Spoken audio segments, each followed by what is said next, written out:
Jan, Kristjan in Nina Helena prihajajo iz Dragatuša in imajo radi naravo.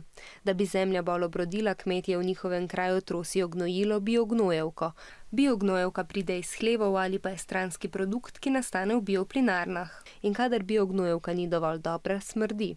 In v Dragatušu smrdi pogosto. A smrad ni največja skrb mladih. Ker je kras prepustna kamenina, se vsa odvečna biognojevka s vsemi dodatki izteka v podtalnico, kjer lahko posledično tudi onesnaži. Posledice biognojevke na kraška tla so preučili v raziskovalni nalogi z naslovom Rumen karton za biognojevko.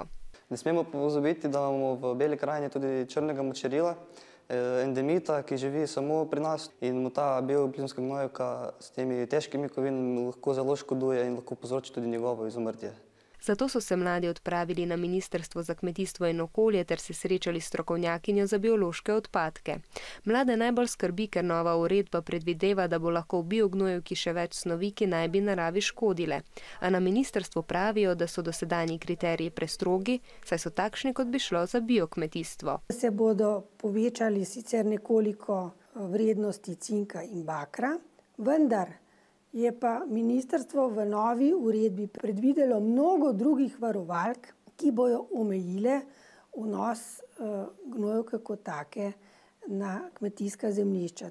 Torej bo ministrstvo res dovolilo več spornih snovi, a bo hkrati zagotovilo več varnostnih ukrepov.